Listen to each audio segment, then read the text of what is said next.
Good morning, everyone. I sincerely hope you and your loved ones are staying safe and healthy.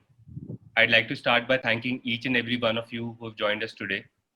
I represent Unicommerce, which is India's leading e-commerce focused supply chain SaaS platform. Established almost 8 years ago, we are a market leader now, processing over 20% of e-commerce volumes and over 5 lakh order items per day in the country. We work with some of the biggest names of India's e-commerce and retail industry and have worked with over 10,000 registered customers across India, Middle East, and Southeast Asia. Today, Unicommerce is the most preferred platform of e-retailers as it can be seamlessly integrated with more than 100 partners across marketplaces, logistics providers, and ERP systems. As we have gathered today here with 25 plus industry leaders who will be joining us over the course of the day from different verticals of the e-commerce ecosystem, it gives me immense pleasure to announce the first edition of Saral, India's first ever virtual mega e-commerce summit. The word Saral means simplify, and we want this platform to help us ideate and share best practices to simplify e-commerce selling with the power of technology. We know that COVID-19 has transformed the way businesses interact with consumers and is now accelerating digital transformation. In light of that, we encourage everyone to use Saral as a platform to share best practices by different stakeholders in the e-commerce ecosystem to ensure businesses are able to fully leverage the power of technology. Ever since our inception, Unicommerce has been known for simplifying e-commerce operations for almost 8 years. So it was almost fitting that we take a leap and use our expertise to create a platform where companies involved in the retail and e-commerce industry can come together to interact, collaborate, and share ideas for the future of the e-commerce industry. The world is dealing with a major catastrophe as COVID-19 is spreading at an unprecedented pace.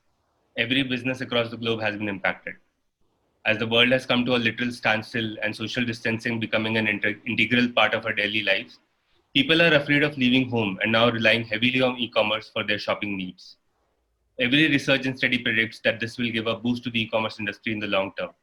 E-commerce has been indeed one of the fastest sectors to recover post-lockdown and has already demonstrated almost 70% of recovery, with certain sectors such as electronics, kids' clothing, etc., showing almost similar order volumes as compared to pre-lockdown levels.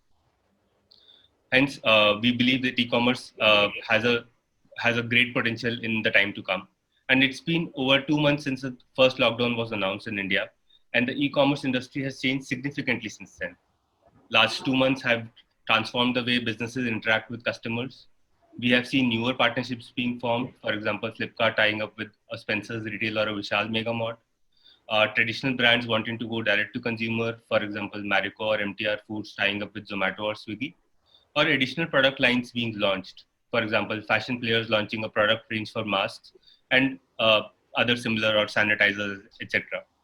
The underlying theme in all such changes is increased acceptance of driving automation and digital transformation in various businesses.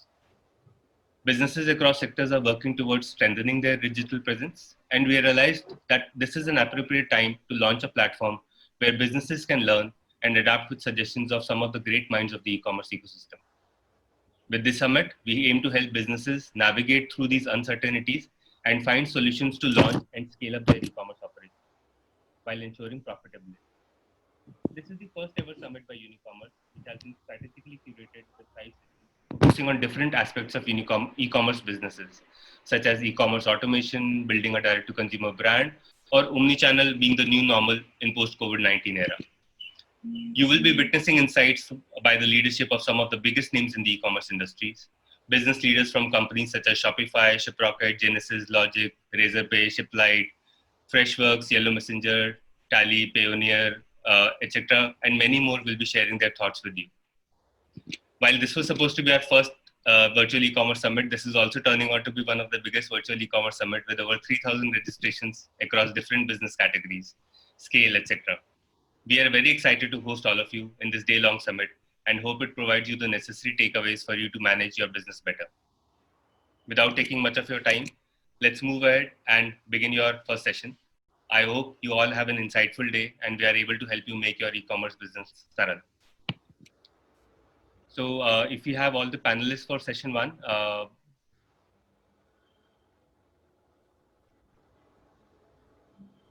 do we have Parinay as well who joined us? Hi Kapil, morning, how are you? Great, Parinay, we can't see you. Great. So good to have all of you here. It's early morning on a Saturday, so hope we are able to engage the audiences and the panelists through this session. So we start with our first session on the Power Pack Day of insightful discussions on e-commerce. The first session is about direct to consumer, the anatomy of building a successful e-commerce brand. Almost every brand today talks about being D2C, and there is a big wave of going on about the D2C transition. And rightly so, because in the US, at least, we've seen a significant growth in the D2C sales in the past couple of years, and they are in fact expected to almost double in the next couple of years. And India also presents a very highly favorable market scenario for the consumer industry, owing to its strong demographics. And to cater to the demands of this rising consumer market, India has seen the emergence of strong D2C brands which are challenging the traditional models of the retail market. And over the last couple of years, we've seen many leading players lose up to 2% market share to these new entrants in personal care, packaged food and beverage, and fashion categories. These new age brands have identified a niche segment and audience and have built their brand around innovative marketing campaigns coupled with a robust supply chain to have a seamless customer experience.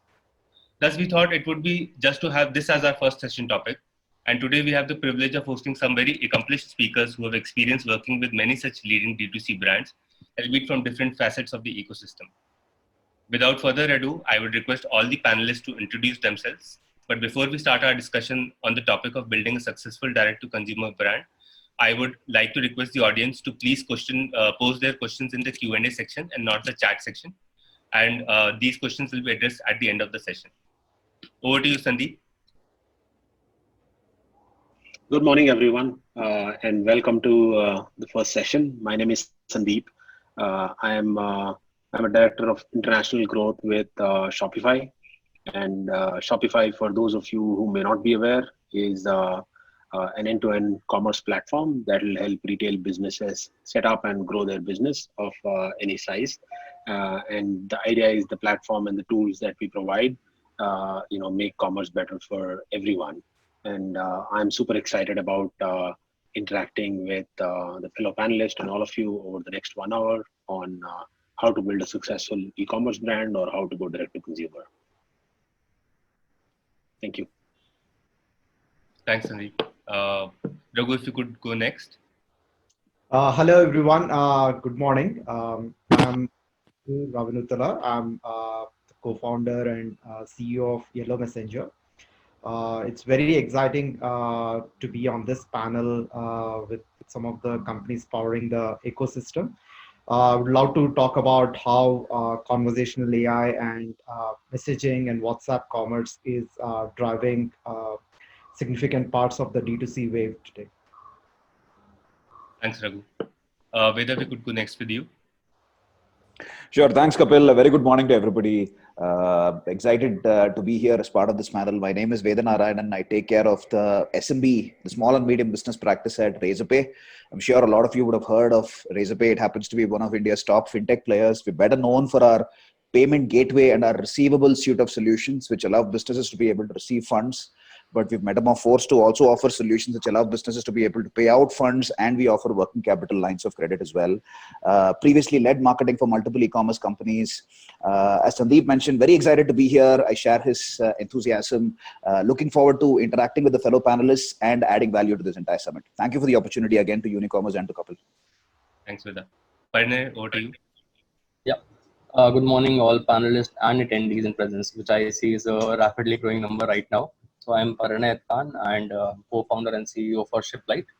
Shiplight essentially enables you to optimize your logistics operations by bringing multiple carriers under a single platform. So essentially, the platform helps you increase your pin code serviceability, optimize your operational cost to some extent, and provides you plug and play integrations for all major e-commerce platforms right now. As my fellow panelists have mentioned earlier, we're excited to be here, part of the discussion on how to build a D2C e-commerce brand. Thank you. Over to you guys. Thanks, everyone. Let's start with the discussion now. We'll keep it as a question and answer format so that it can be engaged with the audience as well. So first question is to you, Sandeep. D2C has become a big buzzword, as I mentioned in the beginning. Can you throw some light on what are the key drivers for this direct-to-consumer movement? Yeah, sure, Kapil. Uh, your introduction was actually a good one because it spoke about how some of the emerging trends and how some of the established patterns are actually changing because of businesses choosing to go direct to consumer. And direct to consumer is essentially just having a direct line of communication and like owning the customer. And in my view, there are sort of three large trends which are driving this retail paradigm. And I can briefly just touch upon all three of those. We'll probably talk a little bit about them over the next 1 hour as part of the Q&A as well, I guess. The first one I think is largely to do with how all of us are interacting and changing our behavior today and driving a change in the behavior, especially with shopping and how we consume things.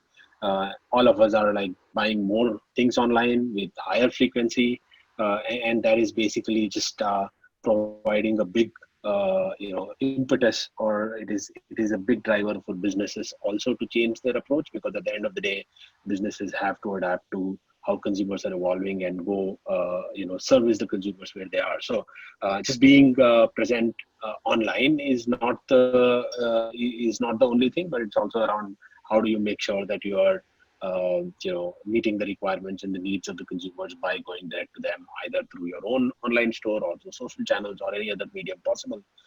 That I think is driving a big part of why businesses are moving direct to consumer. I think the second one is more to do with how the technology barriers are lowering every day, every month, every week, every year. If you think about it, a few years back, it was very hard to like get started with an online business. You could, but I think the barriers were way too high, not just from a cost standpoint, but even from a learning and availability standpoint. I think today, platforms like Shopify, which are end-to-end commerce platforms, or like even payment platforms like Razorpay, or shipping aggregators like Shiplite, or conversational tools like Yellow Messenger, all of these make your the barrier to just get started online super low, which I think is again a big driver for why businesses are choosing to go direct to consumer. The third one I think is more to do with like the evolving thinking of businesses as well. At the end of the day, all the businesses want to control their own destiny, and in order to grow sustainably and have a healthy growth and determine the destiny of how a business should do, it becomes very, very important to go direct to consumer, because that will help every business to chart out their own path and figure out what are the ways to differentiate themselves, and at the end of the day become successful. So that I think is again another big driver. So I'd say those are the three large trends. I'm sure there are more, but in my view, those are the three big trends as to why businesses are choosing to go direct to consumer. Kapil? Raghu, the next question is for you. WhatsApp has emerged as an alternative consumer engagement channel for D2C brands.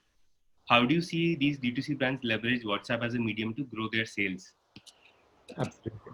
So, as many of you are aware, WhatsApp platform is now open with APIs to drive end-to-end commerce and support as official brands on WhatsApp. And the key advantages of the WhatsApp ecosystem is that there is a pre-aggregated audience on WhatsApp. So there are probably 200, 300 million users using it on a regular basis. So conversational AI helps connect your entire inventory and backend commerce operations to enable seamless shopping experience on WhatsApp. The trend so far, based on our deployments at 50 plus retailers and FMCG companies, we are seeing in India especially, the transactions and the commerce driven on WhatsApp is far exceeding what customers are seeing on websites and mobile apps. So brands to leverage this have to invest on enabling automated conversational experience, automated support experience on WhatsApp, and it provides a channel to get to the audience in the fastest way possible. Kapil. Sure. Thanks, Raghu. The next question is for Parinay. Parinay, as brands go D2C, logistics will play a key role in ensuring a smooth customer experience, particularly in light of the disruptions that we saw recently due to COVID-19. What innovations are you doing by logistics companies to have a smooth customer experience? So, Kapil, when we talk about customer experience, especially in logistics, we realize that communication has to be key.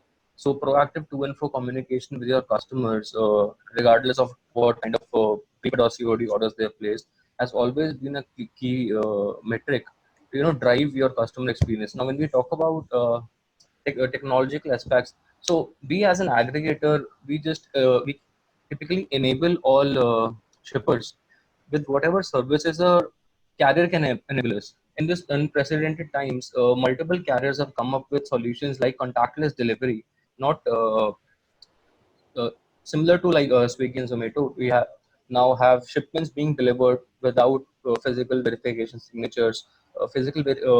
Proof of deliveries is very important when it comes to prepaid shipments.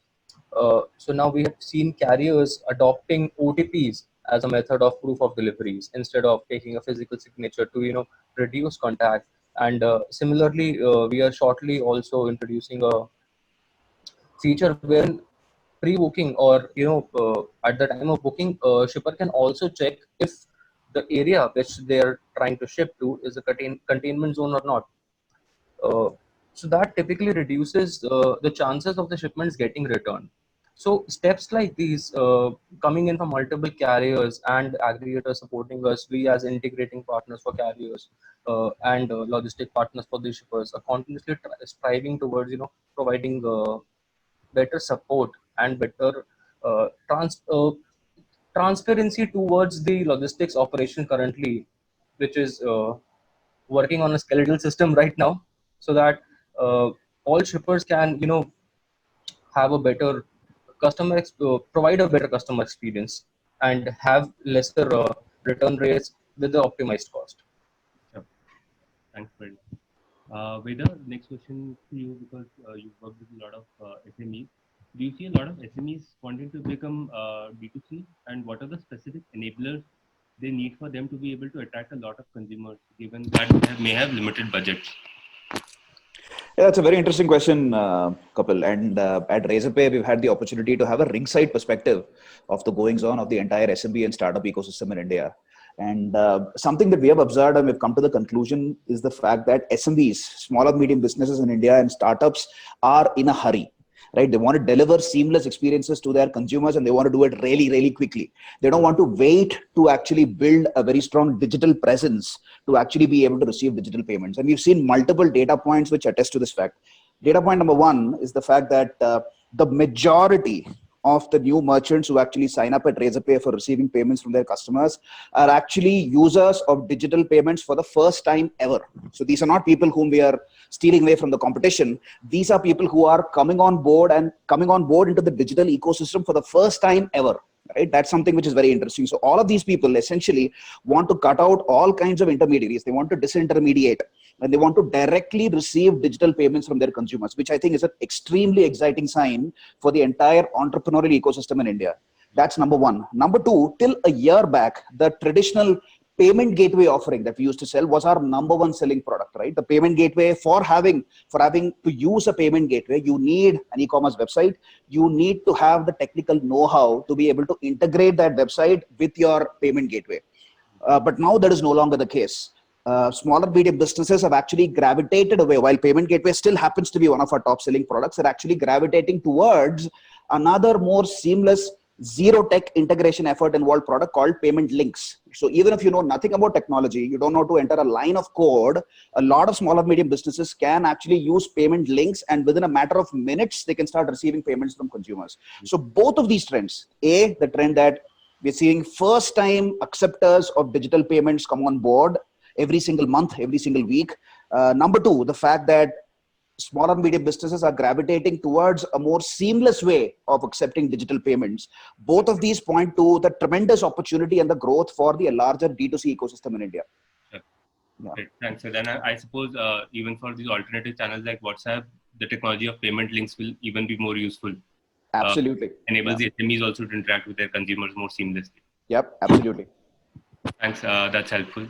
Sandeep, so we've talked about the levers for growth in D2C and from different facets. Now we want to understand that for a traditional brand, this transition to becoming D2C is not easy. And you would have worked with a lot of these brands who would have transitioned from being primarily offline or distributor led to becoming direct to consumer. What are the top 2-3 things that you've seen working for this transition to be seamless for a brand? Sure, Kapil. I think each business is built in a different way. Each business is run a different way.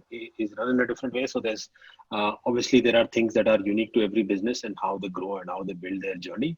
But I think if I were to talk about some of the learnings of brands that have started and become really big on Shopify, and there are some patterns which are emerging, of course. Some of these might sound cliched, but at the end of the day, these are the things that are sort of like the least common denominators across all the brands that are successful. So obviously, I think it is important for businesses that are starting and wanting to go online to keep these in mind. I think the first one is around building a strong differentiation for your product or service. I think that becomes very important, and a lot of the times it may not be very clear as to why why your business is better, or why consumers should buy from your business. And I think it is important to tell that story through through creating some of these personalized shopping experience to whatever extent it is possible within the category that you're operating in. I think so. That's the first one. The second one, I think, is to set the right expectation with the consumers. I've often seen brands assume that brands and businesses assume that good customer experience equals best price, fastest delivery, and best at everything. I think what becomes important is that setting the right expectation is probably the right way to approach it, because it's okay if you cannot deliver it in half a day or like within a few hours. But I think just giving that information and setting the right expectation to the consumers, I think, is where you can make that experience better for consumers. And if there is a slip up, how do you basically make sure that you're communicating and keeping consumers in the loop? I think that, to me, is an important aspect that business should keep in mind. The third one, I think, is when you're doing when you're scaling your business online, obviously your online presence becomes that much more important, and presence on social channels becomes even more critical. I've seen that a lot of the businesses and brands use social media channels exclusively only for communication, or like promotions and offers, and trying to attract new consumers. But I think it is a great channel to just collect feedback and understand what is working and what is not working, take that feedback and then iterate on it, so that you are able to build a very strong feedback loop and improve your business and then go from there. Those are the top 3 things that come to my mind. Again, as I mentioned, each business is very unique. What worked for one business may not work for another business, but I'd say focusing on these 3 would be a good starting point, and then over a period of time you can probably build on them to to think of how to become even more successful. Thank you. A related question to you, Parinay.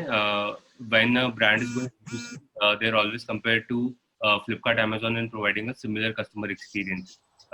Consumers have been spoiled for choice now. So how can brands ensure that they're able to provide a similar experience but maintaining reasonable cost? Kapil, that's a very valid question. The biggest e-commerce players in the industry are loaded with cash, and they've, as Sandeep correctly mentioned, they've set some minimum customer expectations. Now, for any upcoming brand who wants to optimize their cost, and want to scale, grow without facing any losses, it's a challenge to match customer expectations.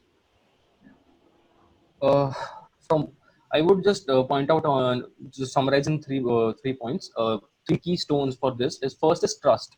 So when you hear Amazon, there's a subconscious feeling that of trust that comes in. That okay, if I'm buying on Amazon, the product is gonna be worth the quality. So that comes in from your procurement. So procurement, packaging, labeling, mentioning the correct SKU, even small things like mentioning the correct SKU helps playing a big role, because if you're, let's say if you have a clothing store, and if your customer has ordered for a shirt, and the label has the wrong color of the shirt, or does not have the color of the shirt, then when he's delivering, he might be skeptical if I'm receiving the correct product or not. So quality packaging, product procurement. Then biggest question always is how to optimize the shipping cost, because that many a time becomes a dent when your entire cost structure or your margin structure is coming into play. So and everyone is expecting that I'll get this order in 1 day or 2 day is coming in from Delhi, so this should be delivered in 1 day. It's coming in from Mumbai, so should be 2 days or 3 days, so on and so forth. So we've always recommended brands that we work with to have a higher share of why not prepaid shipping? Why not? Because that's you save on the COD charge then. Point one. Secondly, the rate of returns is always lower on prepaid. You can have some sort of discounting on prepaid, and optimize your customer experience by having prepaid ship. Delivery rates are better, return rates are lower, that saves on cost. Uh, then comes the point of the customer satisfaction on shipping speeds. And that is very critical, because with subscriptions like Amazon Prime, so they expect that I'll get a guaranteed 1 day delivery, guaranteed 2 day delivery. So we have suggested some brands that why not have a subscription. So if you have a product which is which can be ordered in repeat quantities every month, every week, so why not have a subscription plan similar to what it's running in the industry? So have a subscription plan, or why not move towards paid shipping in a whole? So you can term is that a subscription plan or paid shipping. So have a free shipping module wherein the delivery timeline is plus 1 day probably, and charge a minimum shipping fee to provide an expedited delivery. So if you realize that there's if the customer is in the same city, then probably provide a hyperlocal service. So this is also wherein aggregators like us, they come in, because instead of tying up with 5-7 carriers, we provide hyperlocal services, expedite services, and typical express services under a single platform. So optimizing cost, optimizing your operational cost, even the cost of coordinating with the carrier to get a shipment delivered is very important for a D2C brand. Sure. Thanks, Parinesh. Just a couple of things. One, people have been saying that my voice is not audible. Am I audible to the panelists? Yes, you're audible. Kapil. Yeah, Kapil, you're perfectly audible. Okay. The other thing is we are getting a lot of Q&A with their specific queries for platforms. I think to all the attendees, the panelists can answer that after the discussion. These are specific grievances / concerns that people have for respective platforms. So maybe we can forward them to your team, or after the session, if you feel like, you can answer these questions. Moving on with the discussion. So Raghu, the next question is to you, because WhatsApp, while is a very prevalent tool that everyone uses today to communicate to each other, but WhatsApp for Business is a fairly new concept, and it's a new alternative channel. So there isn't sufficient ecosystem available in terms of integration, talent, solutions, etc. So basis your implementations that you've done, can you tell us few themes that have emerged which for successful implementations in terms of team structure, in terms of things that these brands did or specific categories saw more adoption? Thanks for the question, Kapil. The ecosystem for WhatsApp for Business is evolving very fast. But the advantage of a asynchronous channel like WhatsApp is that you can start with a basic business account and a basic commerce without any requirements at the back end, because the consumers are able to directly communicate with you, and you are able to share the inventory and receive orders. In fact, some of our customers have started in 1 day. So they decided to go live on a WhatsApp commerce today. They are live tomorrow and start taking orders. The next step is about keep building up the stack as you go along. You test out the market, you're getting more orders, you build an inventory catalog, either on a platform that supports that. That solves the next step about making the order processing automated. Right? The third part is about logistics, inventory. So we have tied up with several partners who are taking care of logistics. But I think the ecosystem has evolved to an extent where a lot of these logistics companies are right now readily available, plug and play through APIs. You can enable the entire delivery process, which is the next step in the customer experience. Sure. And as you heard from Razorpay as well, there are payment platforms that are available right now to quickly do a minimum viable payment collection strategy through payment links. So that sorts of takes care of your payments. And a lot of conversational AI platforms, including us, right now we have integrations with Shopify, Magento, etc. So if a brand is already using the existing commerce backend infrastructure like Shopify, Unicommerce, Shiplight, they can quickly enable that onto a conversational platform as well. But the modus operandi is that you don't want to wait till all the pieces of the puzzle are there, which typically a website or mobile app requires you to do that. WhatsApp with asynchronous communication, where you're at least able to talk to the customer right away. You can get started in hours or days and start taking orders and keep building up your stack. And in fact, large brands like Adani Wilmar, Spencer also started in a similar way, and they have scaled operations. So any single e-commerce company out there, I feel that they should just get started really fast. And all the ecosystem players are playing together to make this a strong commerce platform. Sure. Thanks. With a related question to you, we've all seen large brands taking up technology, at least have teams who can help implement these large solutions. Similar to the example that you quoted about SMEs using now payment links instead of having like a payment gateway, are you seeing similar, are you in general seeing SMEs being more open to technology now? And like, do they have access to these integrated solutions and being able to work across these newer models, which let's say Raghu's talking towards, or for Shopify as well, Sandeep, you can also pitch in for SMEs to kind of come online and being able to handle their e-commerce operations. Do you feel that ecosystem is now available for anyone to start small and then scale up as they grow their operations? Yeah, absolutely, Kapil. I have no doubts in my mind, and I'll tell you why.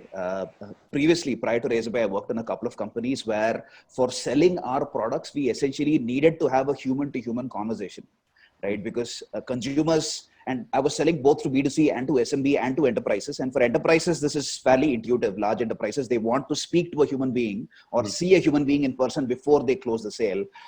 At Razorpay, something that we've been noticing, which attests to the fact that SMBs and startup ecosystem in India is embracing this wave of digital payments more and more. A year back, the majority of our fresh acquisitions were human-led, even in the SMB space, right? Somebody who from the sales team needed to get on a call with that particular founder of that company, the CTO of that company, or the chief product officer of that company to talk about what the payment gateway is and to convince that particular person on the need. Now today, the majority, an overwhelming majority of our fresh merchant acquisitions which happen today for our payment gateway, payment link, payment pages, subscriptions products, even products which are more layered, the majority of them are completely, as we like to call, self-serve or completely seamless, which essentially means these SMBs are coming on board and looking at and integrating in some cases, complicated solutions like subscriptions and payment gateway, and seamless ones like payment links and payment pages, which can be made live in a matter of minutes. They're actually doing all this without any interaction with a human being at our end. This is being completely driven by marketing and product, which essentially attests to the fact that the SMB ecosystem in India is finally ready to actually embrace digital payments in an extremely seamless fashion. Sure. Makes sense. Sandeep, you would like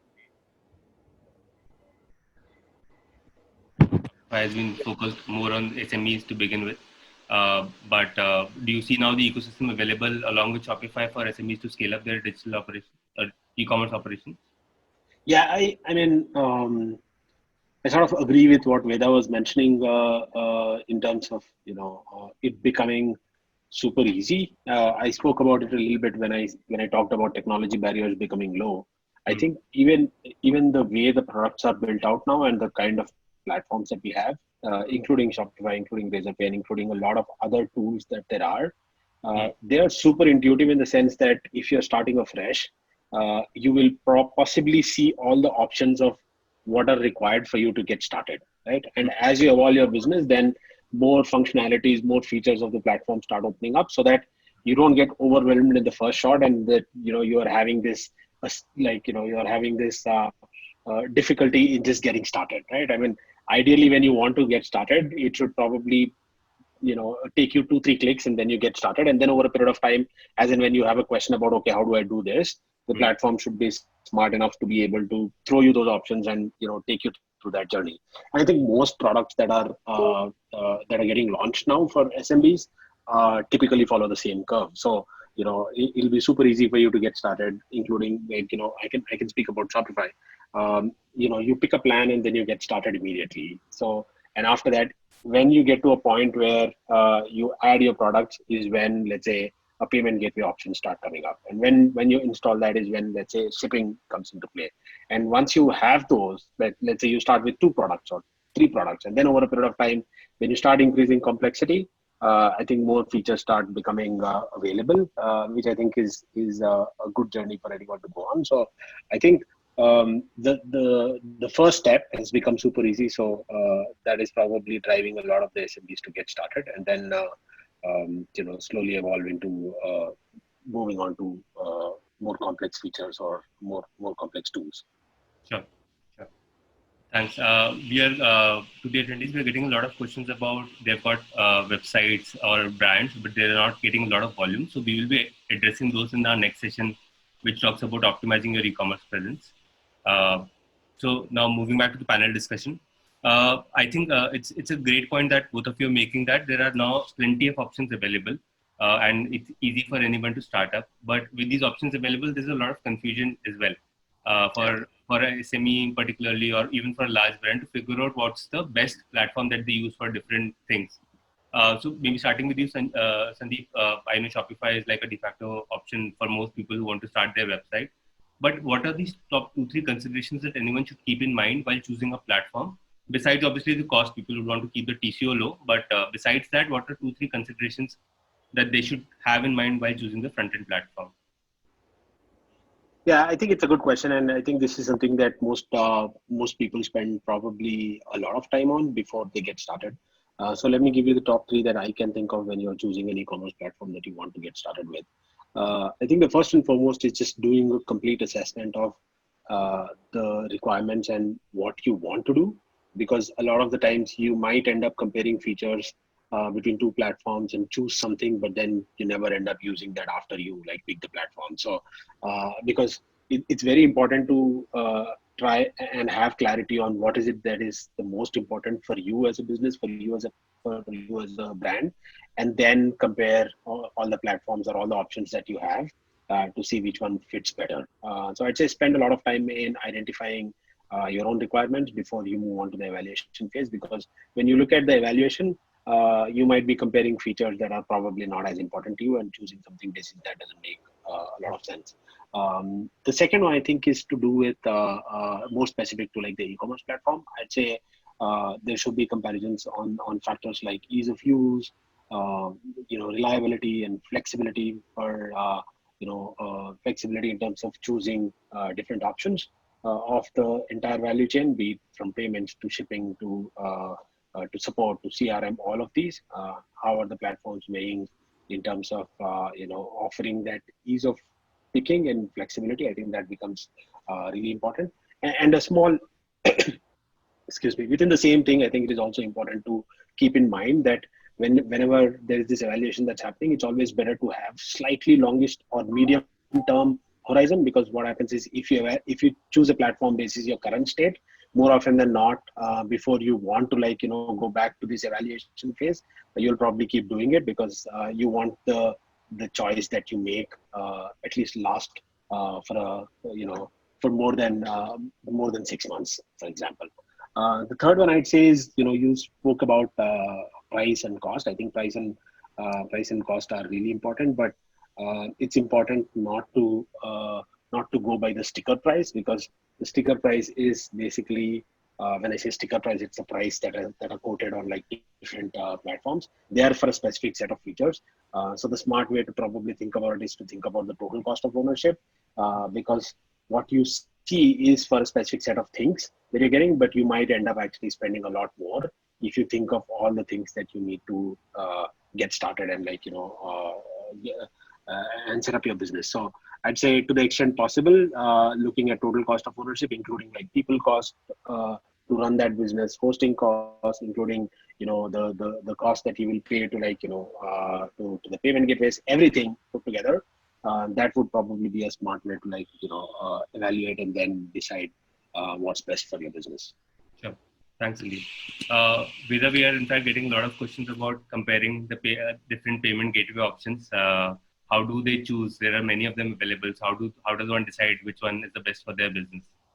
That's easy. You choose Razorpay.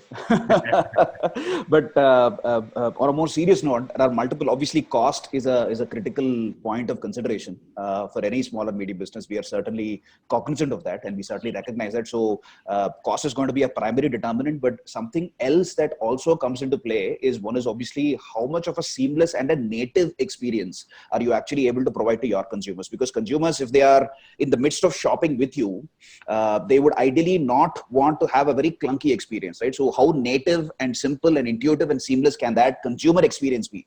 That needs to be another very significant consideration. The other thing is obviously success rates. Merchants hate if payments get declined. So they obviously need to go for the payment gateway, which is able to maximize their success rates for every single transaction. The other option, which is going to be very significant, is the wide variety of payment instrument options that can actually be provided to their consumers, which is another critical point of consideration. Just on that one point, a very, very interesting trend that we've observed, which is the fact that traditionally the consumers who have come to us have been people who are already to a certain extent digitally literate, right? People who are looking to receive digital payments. But something that we've been observing off late in the last 6 to 9 months is that a lot of offline retailers, right, are actually beginning to use products like our Payment Links product, are beginning to use Razorpay as a backup option, our Payment Links product as a backup option when their POS system actually goes down. Why? Primarily because we provide a wide variety of payment instrument options, something that obviously the POS system is just one instrument which you can use, right? It's just your credit and debit card. As opposed to our Payment Links product, which provides them a wide variety of instruments with better success rates in a lot of cases. So that's something which is very interesting. So essentially, to summarize 3 things: seamless experience needs to be a primary consideration, success rates followed by variety or a comprehensive array of financial instruments which can provide a wide selection of choices for your consumers, right? These need to be the critical considerations. Sure. Thanks.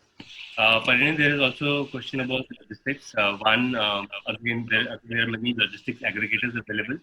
So one question is, how does one choose between the different logistics aggregators? The second is, if let's say a brand has a large scale already, what benefits does one get by tying up with a logistics aggregator? So when we are deciding a shipping partner for our website or our brand, the decision rests on primarily 3 to 4 key points. First of them being the pin code serviceability. With the tricky geography, the vast geography that the country has, the pin code serviceability becomes essential actually, to the point of if we are able to service the order received on the website or not. So typically, to service all of these pin codes, or at least a good percentage chunk of pin codes, any brand would need tie up with at least 4 carriers in the market right now. So that is where aggregators come in. Single agreement, single setup, and your right now we have close to 15 plus carriers on board. So with the single integration, single agreement, we give access to almost 15 carriers to all shippers.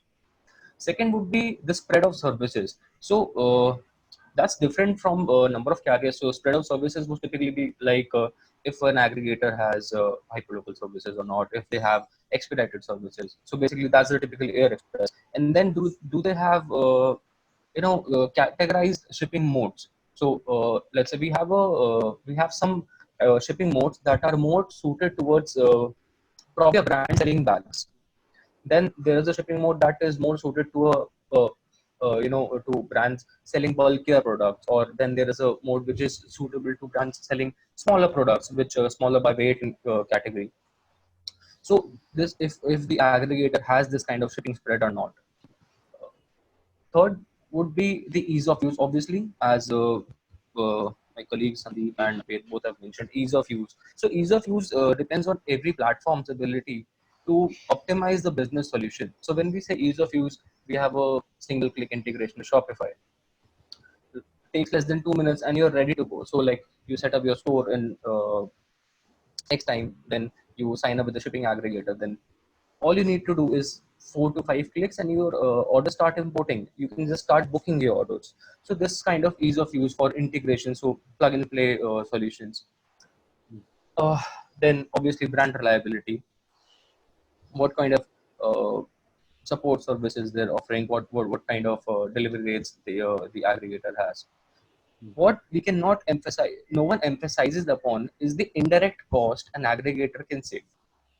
So typically when you're working with multiple carriers, you'll always need to check if the service levels are good for that carrier. So let's say I as a brand get an order from Delhi to Mumbai. So I have to check, if, let's say if I'm working with 3 carriers, I have to check for each carrier if the pin code is serviceable, if my cost justifies or not, if my previous experience was good or not. So wherein we have a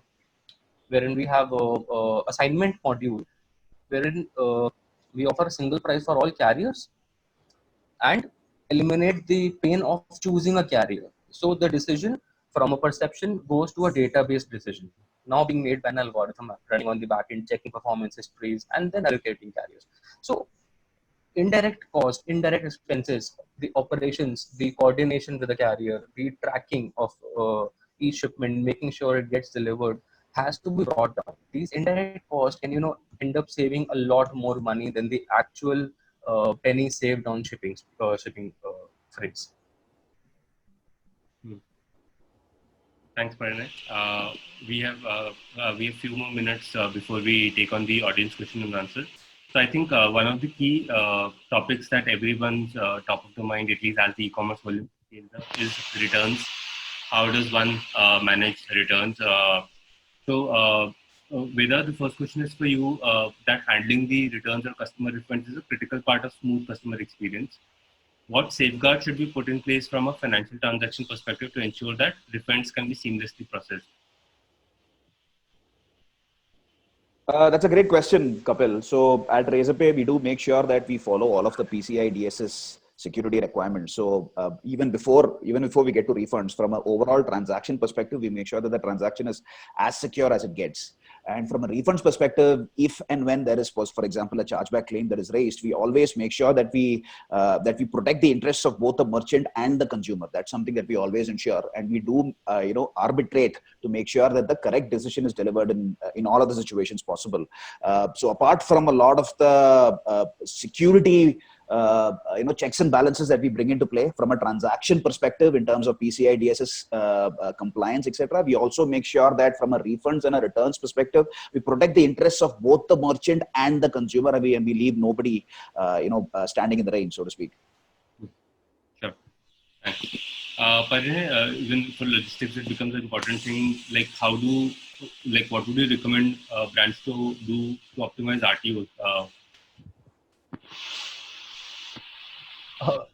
That's the most trickiest question in the entire industry, Kapil, optimizing RTOs. So the easiest way to optimize RTOs I would say, is to move to prepaid orders. So we're planning to publish a case study in the coming month. So COVID has delayed some things, obviously. So we have a brand who is selling accessories, and they were having rate of returns as high as 35%, probably due to the marketing spread or the target audience that they have. But then the brand owner, after multiple consultations, just switched to prepaid one day. So he was doing close to 200 odd orders a day with an average order value of 1,400 rupees. I remember this categorically. Now, moving to prepaid orders, he lost his orders from 200 a day to 20 a day for the first month. Now, that was a business cost he was willing to take. Before COVID, he was back to 300 shipments per day what he simply did is offer a 10% discount on all his prepaid orders, charged 50 or I think 75 rupees shipping fee on all COD orders, effectively making a 200 rupee difference in the entire product value chain. Second is advertise always the product as it has to be delivered. So if I'm overselling, if I'm overcommitting, if I'm promising moons to my customer and not delivering that, there has to returns are bound to be there. So we've a lot of times seen that the product advertisements, they get fancy product photo shoots, but then the product quality or the product packaging would not really suggest that the product inside is actually what I've ordered for online. Then when we come to logistics, we've seen a lot of customers at times blaming couriers or service providers for not delivering on time. Not saying that does not happen. It does happen in some scenarios, but then uh, dispatching on time. So we've seen bigger marketplaces have very strict dispatch timeline policies. So dispatching on time, plays a key role. So if you've ordered the product, you've received a product order today, so ensure that it's dispatched maximum in 24 to 36 hours. So your, follow up transit time is always lesser. So these are some points wherein trying to bring down the return rates.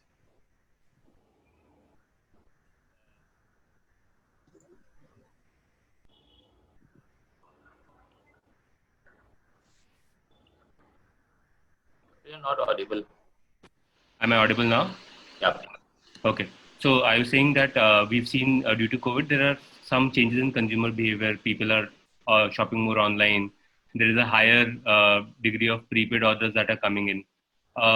Now brands are thinking that I will invest in D2C, etc. But what if after 6 months this wave stops? Do you think from your perspective, from the ecosystem that you are a part of, do you see this having a lasting impact on consumer preferences and people, this is the right time for people to be investing in these technologies and building their D2C presence?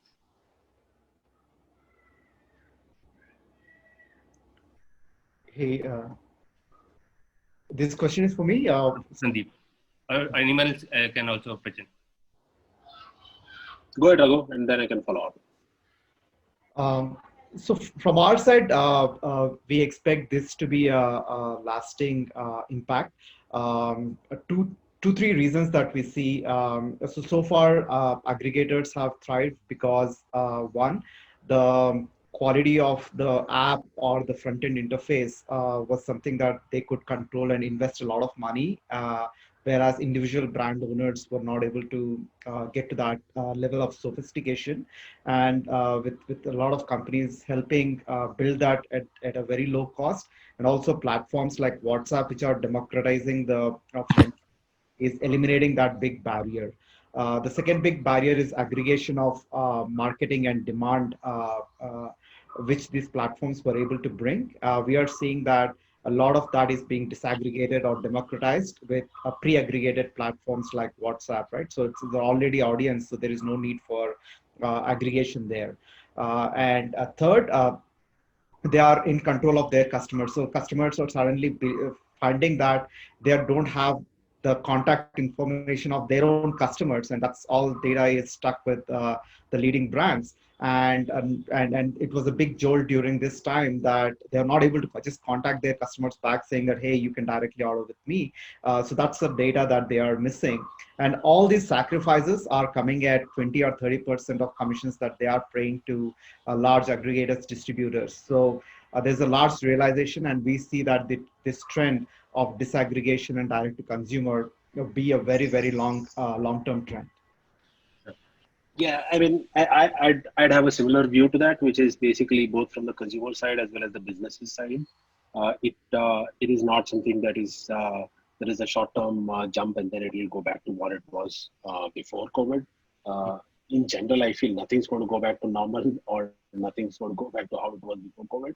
But from a consumer side of things, this is more like a change in behavior. So in general, the frequency of ordering online is going to go up, the behavior is going to change, so that will probably stay. And it is more convenient, so obviously there'll be lesser reasons for consumers to go back. So, consumer behavior is changing, so you have to adapt to that.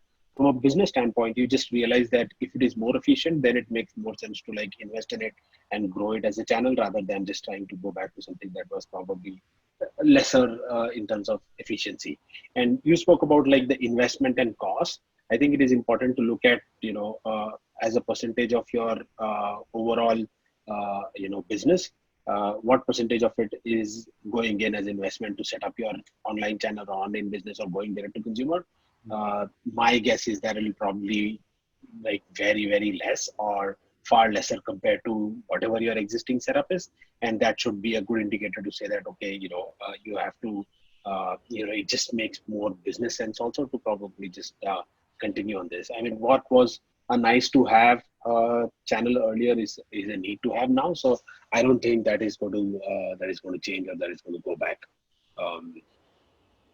Just picking off what Sandeep just said of changing consumer behavior. A couple of weeks back, I actually attended a Zoom wedding where luckily the boy and girl were at the same place. The priest was in a completely different city, and we had people dialing in. All the attendees were dialing in from the rest of the world. It was pretty funny and it's sign of the changing times, so to speak. And to your question, Kapil, on whether the growth of D2C is here to stay, I certainly do believe so. One of the data points that we measure internally at Razorpay is not just the overall GMV for the SMB universe that we service, which is essentially gross merchandising volume, right? Which is the amount of money that actually flows through our payments infrastructure. What we also measure is what is the contribution of the new cohort of merchants, right, to the overall TPV. What is the TPV that is being pulled through by the new cohort of consumers that we're actually onboarding, to try and see if these are just temporary spikes, the new merchants that we're onboarding. Is the bulk of our GMV coming in from our older retained cohort, or is it also coming from our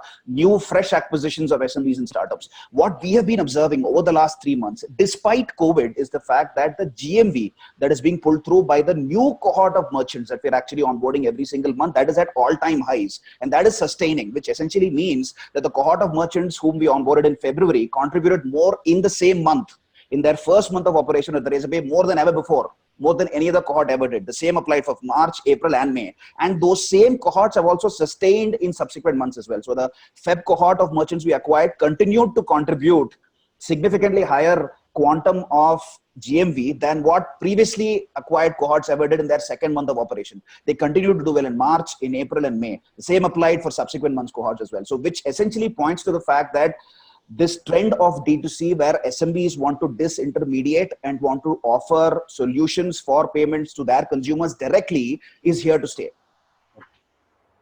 Thanks everyone. So now we'll move to audience question and answer. We had floated a survey before to take some questions in advance. So I'll be picking a few questions from there. And these are category specific questions. So any one of you can choose to answer this. I think there's a lot of talk about consumer spending having less of discretionary spending. So few sectors like apparel are expected to be more impacted. So there is a question that Mr. Akash had asked, that is it a good time to start a fashion D2C brand or an art jewelry D2C brand? And related question to that, Mr. Rohit Lakhani had asked was that now pharmacy as a sector, or pharma sector is growing and there will be a lot of competition. Do we see a lot of new players coming in launching e-pharmacy online operations? I can take the first one. I think one of the important things to probably keep in mind is to have a horizon which is much longer than 6 months or 3 months. Like, I mean, yes, because of whatever COVID, because of the impact that COVID has, there is a little bit of slowdown in discretionary spending. Will that continue for another 6 months? Maybe. Will that continue for another 2 years? Maybe not. And it'll probably be important for anyone who's starting a business to have a horizon which is much longer and think of it as a business that you want to grow and become successful over a longer period of time. And people will of course need clothes. People will of course keep spending. So I think that is number one. Second, one of the things is probably related to the e-pharmacy question as well, is that given it is becoming a lot easier and from an investment standpoint becoming a lot more affordable for businesses to get started, there will be more people by design. I think there will be more players who are trying to do similar things by design, and hence some of the things that we spoke earlier in the session become a lot more important on how do you differentiate your brand, what is it that you are offering to your consumers? How do you, how do you maintain a relationship with them so that they come back to you and over a period of time you are building off that base? Those are the things that become really, really important because you will have a lot of other players coming in and, setting up their businesses online as well. Sure. Great. Kapil, just a quick point on pharma. Something that we've been observing. I was talking about increasing. At least in the last couple of months at Razorpay, we've seen our best ever months in terms of fresh merchant acquisition momentum. And while for obvious reasons, we've seen a lot of the traditional breadwinners for Razorpay, which has been the e-commerce marketplaces, they've actually seen a little bit of a lull in the last couple of months for obvious reasons. But what we've seen is that a couple of different categories have seen a huge upsurge, and they've actually made up for the depression in e-commerce marketplaces as a category. One has been EdTech, which essentially has been online education platforms because people now want to upskill, reskill. They're doing all of their learning virtually. So that is a category which has grown immensely the last 2-3 months. The other category has been health tech, which also includes your online pharma companies, which have seen a huge upsurge. So I can certainly attest to that basis the data that we have seen at Razorpay. The third category, which has seen a huge upsurge, which is for obvious reasons, again, is gaming. Gaming has really grown. For obvious reasons again. There is a fourth category, but we don't believe that will sustain, hopefully not, which is NGOs, which are essentially powering donations, which are essentially for COVID relief.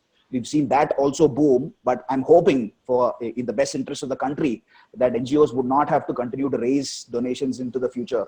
And I hope that the country comes out of this pandemic as soon as possible. Yeah. Sure. Kapil, I'd just like to add a point to this question. We've seen. Yeah, Pranay, go on. Yeah, in the past 2 months, we've seen a lot of especially. So we talked about online pharmacies, but we haven't excluded. We actually excluded the actual offline stores, physical pharmacy stores. Now we've received multiple queries from smaller pharmacy stores if we could help them deliver their orders. So what they're doing is essentially they're receiving their orders on WhatsApp or Facebook Messenger, and then probably. And they now want to dispatch in a hyperlocal manner without having to, employ a full-time delivery boy. So we've seen this upsurge of local stores wanting to deliver products to the doorstep of the consumer now. Sure. Raghudev, there's a question for WhatsApp again. That entry of JioMart is expected to disrupt the grocery segment, and here the customer touchpoint is going to be completely led by WhatsApp. How do you think this will shape the entire ecosystem? As I said, I think we are seeing not only demand in terms of grocery, but we have seen brands like footwear, Aldo's, Khadim's, Shoppers Stop enable commerce on WhatsApp. The major force that this is going to change the ecosystem is in terms of disaggregation. We are seeing restaurants, we are seeing alcohol delivery companies, etc., get onto this platform. So essentially, the strong trend that is driving is disaggregation of demand or disaggregation of marketplaces and WhatsApp itself becoming a marketplace of commerce, right? I definitely see that trend going on. The second biggest trend that I see is unification of operations within the companies. So far, marketing, customer support, commerce, different groups of companies and different interaction points. What WhatsApp is doing is eliminating all that, and it's becoming a single interface where simultaneously you're shopping and you're continuing the conversation to get a customer support on earlier order. You're getting marketing notifications on a different product of your company. So it's like a seamless communication of different groups or different functions of the company. And that's a big change in how a company operates by itself. And a company that can enable this kind of experience for the end customer is going to really lead the charge there. Disaggregation and unification of different companies' operations are the key themes as WhatsApp is taking the front stage in driving commerce in India. Sure. There's another important question by Ms. Aisha, which is about the trend of vernacular content on the front-end platforms. Is that a trend that you're seeing rising? And is it important for somebody to grow their D2C brand? Absolutely rising. I mean, it a little bit depends on the audience, but if the audience we have seen in finance companies where they are financing a lot of tier 2, tier 3 cities, and seamless change between multiple languages is an absolute requirement. And once they are turning on the local languages, interaction in local languages, their collections are increasing drastically.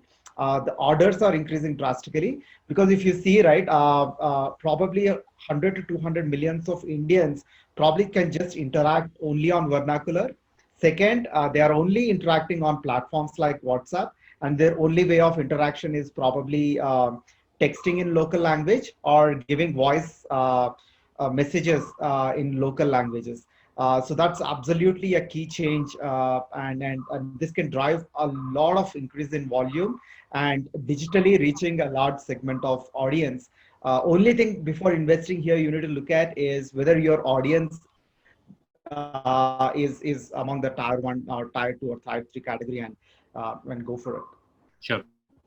Kapil, can I also quickly answer that? So something that we've observed at Razorpay is the fact that over the last year, from being a minuscule minority, today the kind of acquisitions we get from tier 3, tier 4 and tier 5, that has now become a significant majority of our fresh merchant acquisition. So most of our fresh merchant acquisitions today are businesses which are from tier 3, tier 4, tier 5 and below, which are servicing the local economy in that particular region. So businesses from a Nagpur, from a Lucknow, from a Chandigarh, from a Coimbatore, from a Mysore, from Malnad, places like these, right? So Surat, right? So traditional demographic entrepreneurial hotspots, all of those are bubbling up and they're looking to receive digital payments. And all of these, again, are servicing consumers in their local geography, which essentially means that local vernacular is extremely important for them. The bulk of the conversations that the inside sales team at Razorpay has with the SMBs who are actually coming on board is in local vernacular. It's not in English. So I think local vernacular, both from a larger SMB perspective and the eventual consumers that the SMB service, from both of these perspectives, I think local vernacular is the future. Sure. One of the questions that we've been getting on the Q&A as well as in our survey is that for a brand who's wanting to start up, I think one big question that plays on everyone's mind is whether they should list on marketplaces or build their own D2C presence. How does one answer that question? Would you recommend people to start with marketplaces and then as a brand builds up, then shift to D2C or start right away? What are some considerations that they should keep in mind for that? Maybe I can take the question. So what I kind of see is both of them are not one against the other. I mean, it's you're going to kind of A/B test what's really working. So there is absolutely no reason in not starting your D2C, right? I mean, earlier it was tough. It was a long gestation period, higher investment. It's a cost versus reward kind of equation. And right now there are platforms. I mean, Unique Commerce is probably one example, or brands where you can get onto a marketplace in probably a few clicks, get on there. There are platforms available to get on D2C really fast. So I feel that they should do both of them since the barrier to get on both of them is very low. So that's my take on this. Sure. Sandeep, you want to weigh in on this?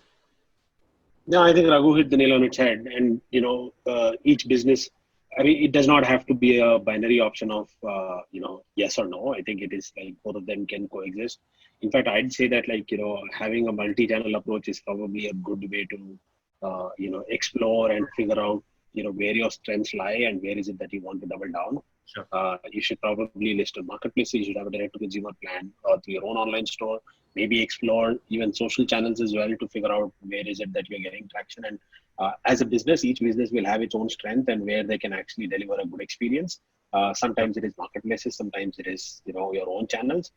So you get an understanding of that over a period of time as you get started. So I think trying out all the channels and then investing basis where you see better returns, I think is a smart way to go about it. Sure. Thanks. Kapil, a material percentage of the merchants that we have at Razorpay, they're actually sellers on Amazon and Flipkart. So they do sell there as well. And they also have their own independent digital presences and they want to receive payments D2C. In some cases, they don't even have an independent digital presence and they receive payments directly through payment links, even without an e-commerce website. The other way in which a lot of our merchants actually hedge their bets, so to speak, and have best of both worlds from an omni-channel perspective is with something that I mentioned earlier, wherein they have retail storefronts and they're actually receiving money through a UPI QR code or through a POS system, but they also use our payment link solution as an option for consumers who want to pay through a variety, who want to have that wide selection of options, or in cases where either the QR code or the POS system is not working. So that's an interesting trend that we've been observing as well. Sure. One word of caution, though, I feel, is that typically when you get started with these multiple platforms, the better way to approach them is to try and bring in consistency in what you offer as a business or a brand, rather than trying to optimize for the channel, right? So, for example, instead of trying to figure out how do I get higher on the search results on an Amazon category page, or like how do I make sure that I am able to get more followers on Facebook, I think the better way to think about it is that what is it that I can deliver from my end as a business? Like, how do I maintain that consistency? How can I bring in some amount of differentiation and then try and work on that? Because over a period of time, that is what will help you, stand out and gain more traction, rather than trying out any of these smaller, channel-specific optimizations that you may end up spending a lot of time on. Sure. A couple we've seen actually, a similar trend of sellers selling on Amazon, Flipkart, or other marketplaces, and then also having their own Shopify stores parallelly built, to establish the brand. So what they essentially do is they try to, net off the unit economics of, having a mass production or having a better procurement price by having better sales or a higher number of sales from the marketplaces. And then they focus on parallelly building the brand by having their own websites, they promote it on Facebook or other social media channels. And then they like to typically, what we've seen is typically drive the retargeting or the sales back to their website instead of the marketplace. So then the next time they can have probably a higher revenue. Sure. Makes sense. Veda, the next question is an interesting one for you, which is there a possibility, this asked by Ms. Surbi, is there a possibility of attaching a risk score to consumers, particularly in case of COD? I think a lot of sellers are worried about COD and impacting their profitability. So do we have certain kind of analysis or any tools that they can use for this? Yeah, absolutely. This is again a growing trend. We acquired a couple of years, a year and a half back, a company called ThirdWatch, which essentially provides artificial intelligence powered proactive fraud detection for COD orders that e-commerce companies receive, just so that they can minimize COD returns. COD returns are a real problem for a lot of e-commerce startups, companies. Large ones like Amazon and Flipkart can manage it, but especially if you're a startup which is running an e-commerce marketplace, COD returns can be extremely damaging for your business. And this is a tool, ThirdWatch, which essentially helps you preempt such such COD orders, and we have a huge database of lat long of prior track record. We have a prior track record of COD returns which we observed from specific IP addresses, etc., which we cross-reference, and we actually have some kind of a predictive modeling on the basis of which we actually give a score saying that this prospect, there is a high possibility of this prospect actually coming up with a COD return.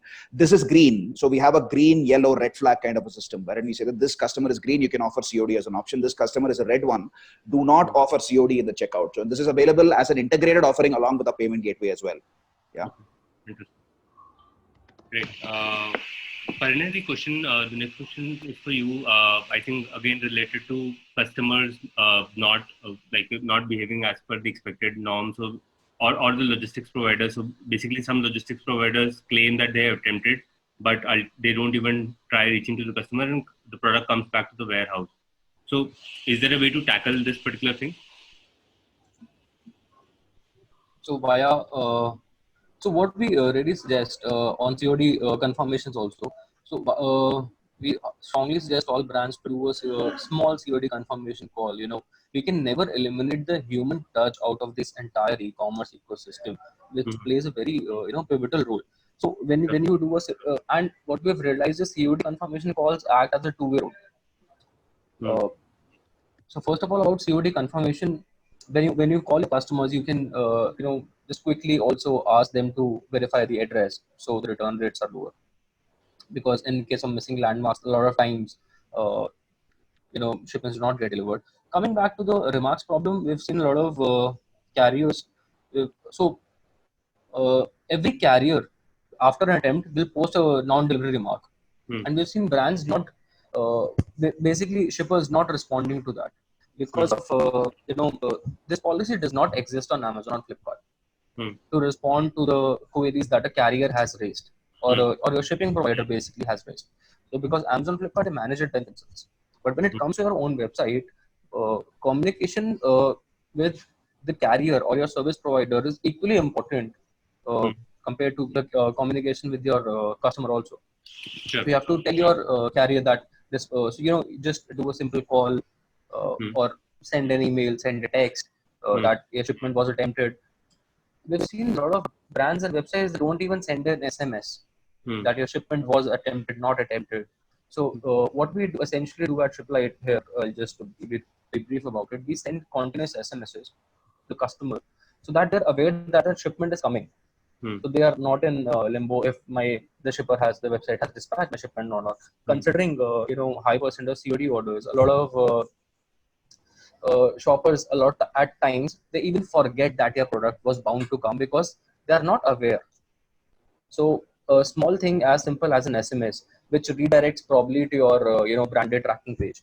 So what we do is we send a text message which redirects to that branch, so they can have a custom branded page, and wherein the customer can always track. They can input remarks in case it's an let's say address incomplete remarks, so they can input their remark, and which directly goes on to be passed to the carrier, so the shipment can be reattempted.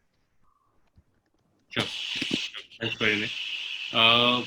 The next question is Sorry, Kapil, just to add, I think I got disconnected. So just to add to that, so this SMS, also helps in imprinting your brand in the customer's mind. So first part is getting the Facebook ads, getting your order, and then the communication with your brand, with your customer, the brand can do is not always has to be human. Can also be through small SMSs, having links, redirecting, just imprinting the brand, just getting them to see the logo again and again. So that also plays a important role. Sure. This is a question for everyone, so anybody can choose to answer this. I think one of the critical levers in building a D2C brand is to ensure that there are enough positive reviews about the product or the brand. How can we ensure that the customers give feedback after every purchase, or at least most of the purchases? Are there tools available? Is there some tricks that they can use to get more and more reviews? Yeah, I can probably take the answer. I mean, one of the answers here is the biggest issue about taking feedback is the engagement. So typically when you ask for 100 people for a feedback, the typical problem a lot of companies have been facing is the number of people actually giving the feedback is probably less than 1%. And again, what we have seen is using a really engaging way and a visible way to ask for feedback. We've again seen WhatsApp being a channel to get that over a period of time, which has a very high response rate from the users. So you take feedback based on the experience or on the specific product, along with the bill of the product or the invoice of the product, and you kind of continue the conversation and probably give it a gift. And that feedback can provide a powerful way for the brand to both upsell, cross-sell, and also increasing the messaging of the product or the product value itself. So that's one of the best tactics that we have seen. Sure. So just building on top of what Raghu said, Kapil, so what is essential for a brand to be able to do this successfully is to map out the entire user lifecycle journey with you as a brand and figure out which are those points in that lifecycle where there is a surge in goodwill towards the brand, right? So for example, I used to lead marketing for a brand called Healthify Me.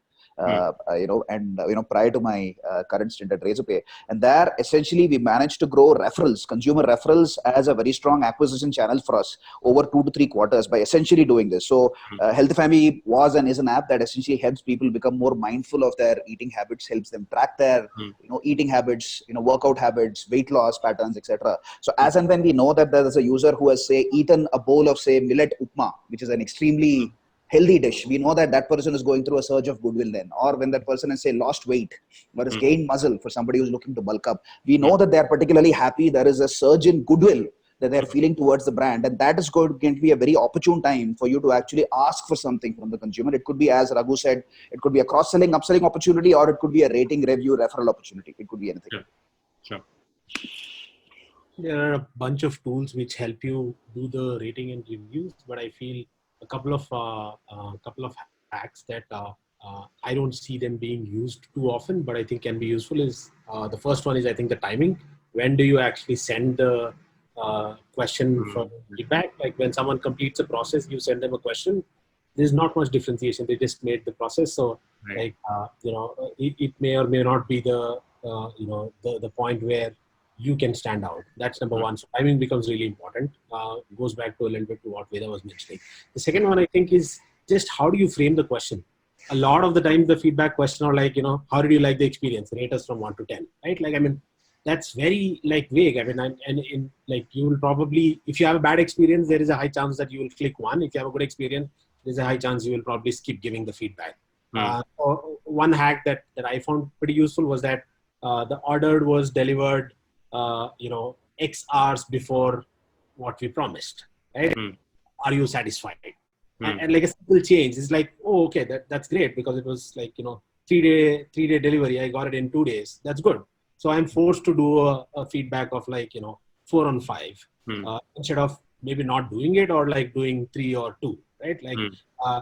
And whenever you finish a customer query call, you just send a feedback saying, did you like the experience? But can you say, was your question answered? Yes or no? Then your feedback will become that 85% of the people who reached out got their question answered on our platform. I think that's a good way to try and talk about it. So I'd say those are 2 hacks that are not utilized as often, but can be really helpful when you're designing your feedback and reviews for your business. Sure.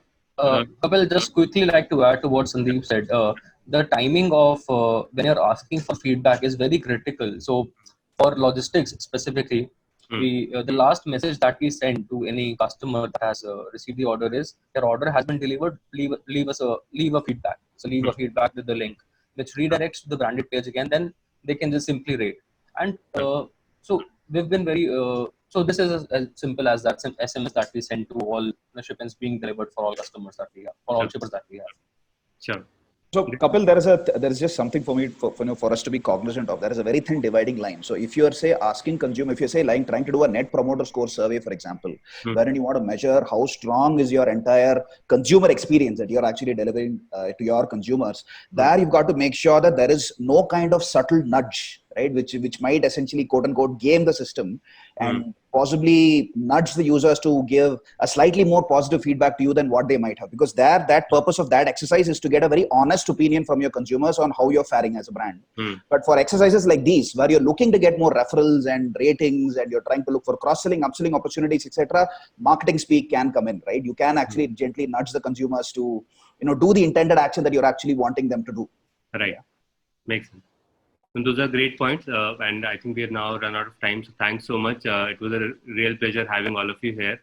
Thanks for your valuable insights. I hope the attendees also got a lot of takeaways from this. I think a couple of quick comments. One, I think there are a lot of questions about recordings being available. So we will make that available soon. I think taking on from our vernacular point, people are also asking about subtitles in Hindi and Punjabi. So we will at least try and get them in Hindi for you guys. That may take some time, but we'll definitely try and do that for you guys. Great. Thank you so much. It was a pleasure having you, all of you here, and thanks for taking out time on a Saturday morning for the session today. Thank you, everyone. Stay safe, stay healthy. Bye-bye. Absolutely a pleasure. Thank you, everyone.